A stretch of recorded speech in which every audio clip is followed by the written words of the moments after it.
ఇప్పటికే పారిశుద్ధ్య కార్మికులకు చాలా నెలలుగా వాళ్ళకు జీతాలు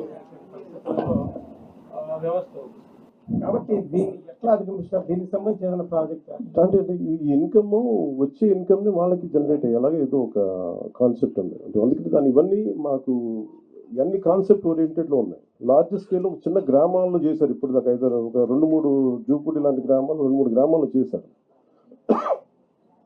ఇప్పుడు మీరు అడిగే వాటి అన్నిటికీ ఈ ఏమేమి ఇబ్బందులు వస్తాయి ఇవన్నీ, అందుకని that's why we said pilot project అసలు ఏమేమి వస్తాయి అనేది ముందు మాకు అవగాహన పెంచుకోవడానికి ప్రయత్నం చేస్తాం సార్.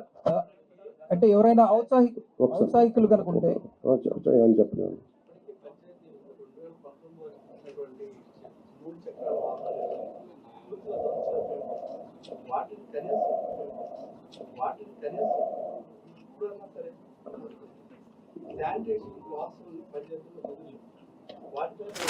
బ్లీచింగ్ పౌడర్కి డబ్బులు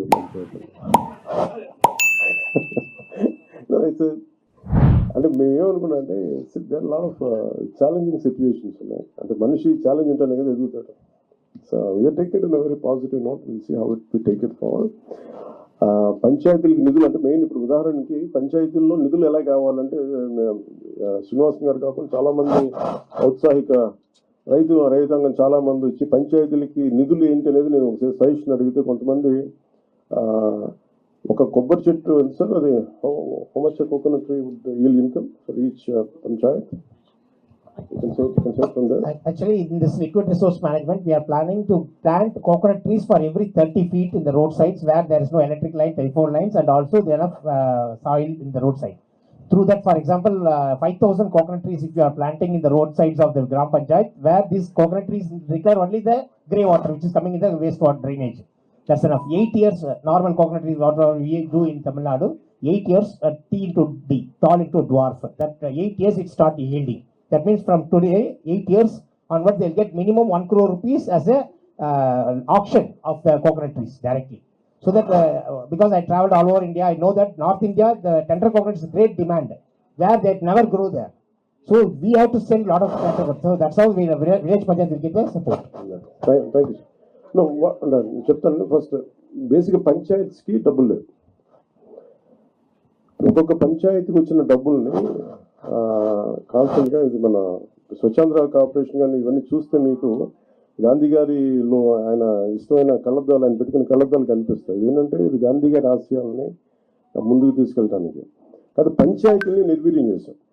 కారణాలు మేబీ పొలిటికల్ కారణాలు కావచ్చు, మేబీ అడ్మినిస్ట్రేటివ్ ఇష్యూస్ కావచ్చు, కానీ పంచాయతీలని సమూలంగా ఒక ప్రక్షాళన జరగాల్సిన అవసరం ఉంది.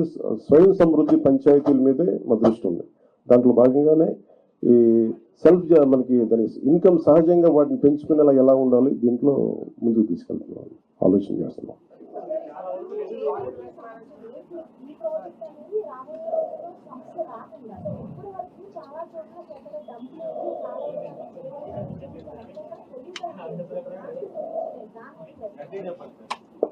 ఇది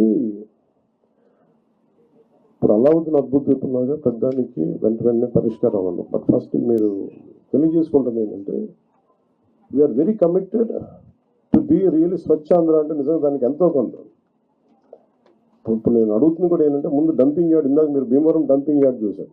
మీరు అడిగే ప్రశ్నకి ఏంటంటే డంపింగ్ యార్డ్ అసలు ముందు సమస్య ఏంటి, ఇవన్నీ అయిపోయేలోపు అది కదా. అందుకే దీన్ని ఒక కష్ట నష్టాలు అర్థం చేసుకోవడానికి ముందు మేము పిఠాపురమో లేదా కొంత భీమవరం డంపింగ్ యార్డ్ తీసుకున్నాం. భీమవరం డంపింగ్ యార్డ్కి ఏంటంటే నేను కొంచెం ఎలాబరేట్గా మీ తర్వాత ఎవరు ఇంట్రెస్టెడ్ మీరు ఎవరిని అడిగినా ఆయన చాలా డీటెయిల్గా చెప్తారు.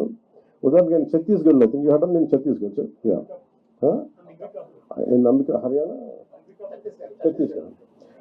ఛత్తీస్గఢ్ అంబికాపూర్లో ఆయన ప్రత్యేకంగా ప్రాజెక్ట్ చేశారు. ఇలాగ మనకి డంపింగ్ యార్డ్ ఉంది, ఒక 20 acres dumping yard, and he made it very beautiful. So దానికి మోర్ దెన్ డబ్బు కంటే కూడా చాలా కమిటెడ్ ఉండే లీడర్షిప్ ఉండాలి దానికంటే. సో అది అట్లాంటి ఫస్ట్ ప్రయారిటీ చేసుకుంటాం. ఇవన్నీ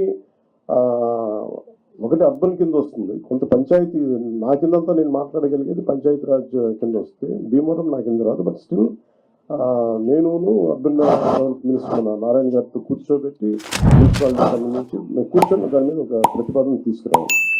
ముందు దీన్ని ఇనిషియేట్ చేస్తాను. లాస్ట్ 5 years లో ప్రోగ్రామ్స్ లో ఆ విలేజెస్ నుంచి వెళ్ళిన ఎన్ఆర్ఐస్ ని పార్ట్నర్స్ చేస్తారు. ఎన్ఆర్ఐస్ కదా. అంటే ఇప్పుడు మేము అది చేస్తున్నాం. ఇప్పుడు మాకేమున్నాయంటే చాలా మంది కమిటెడ్గా వాళ్ళ గ్రామం వరకు శుభ్రం చేసుకునే, ఫర్ ఎగ్జాంపుల్ మనకి రైల్వే వచ్చింది, మన 80s లో మన అన్నహాజరే గారు చేసింది ఇలాంటి ప్రయత్నం కాదు. అది పెద్ద స్థాయిలో వెళ్ళలేకపోయింది. అది ఓన్లీ కొన్ని పరిమితమైన గ్రామాలు, పరిమితమైన మండలాలకు అయిపోయింది. కానీ సో మాకేంటంటే ఎన్ఆర్ఐస్ ఎంతమంది స్టేక్ హోల్డర్స్, ఇప్పుడు నా ప్రయత్నం ఏంటంటే మా అందరి ప్రయత్నం ఎవరు విల్లింగ్గా ఉన్నారు. ఫస్ట్ ఒక ఉదాహరణ మేము పిఠాపురంలో చేస్తున్న 54 పంచాయతీల్లో మాకు అర్థం అవుతుంది మోడల్. ఈ మోడల్ ఏ మోడల్ అంటే ఎంతమంది ఒకసారి ఎన్ఆర్ఎస్ని స్టేక్ హోల్డర్స్ తీసుకోవచ్చు. కొంతమంది సెల్ఫ్ మోటివేటెడ్ గ్రూపే ఉంటారు.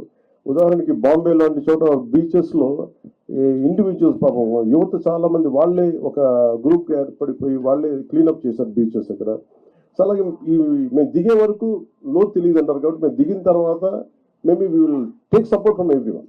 అలా ఏమేమి వస్తాయో మేము కూడా వెళ్ళి చూస్తాం. అందుకని దీన్ని ఈ పైలట్ ప్రాజెక్ట్ అని చెప్తుంది. ఎందుకంటే వన్స్ మేము కమిటెడ్గా ఒక సంవత్సరం 2 సంవత్సరాలు దీన్ని సక్సెస్ఫుల్గా చేయగలిగి ఇప్పుడు మేము ఇక్కడ ఉన్న ఇన్ని వేల కోట్లు, దాదాపు 2643 కోట్ల రూపాయల ఇంత ఉంది. ఇవన్నీ ఎక్కడో చోట ఒక చిన్న ఒక మైన్యూట్ ఒక మైక్రో లెవెల్లో ఒక నియోజకవర్గంలో సక్సెస్ సాధించగలిగి దాన్ని we can scale it up.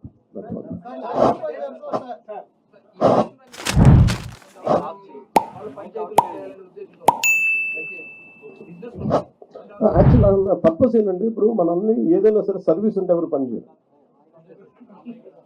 అంటే ఎందుకు మేము ఇది మా liquid resource solid and liquid resource management అని ఎందుకు అంటున్నాం అంటే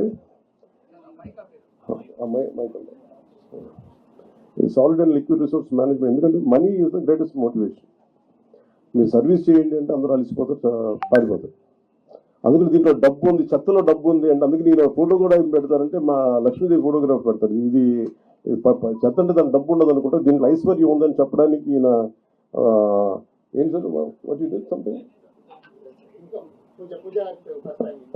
సంథింగ్ లేదు అంటే దీంట్లో ఐశ్వర్యం ఉందని చెప్పడానికి మనం ఊహించాం కదా.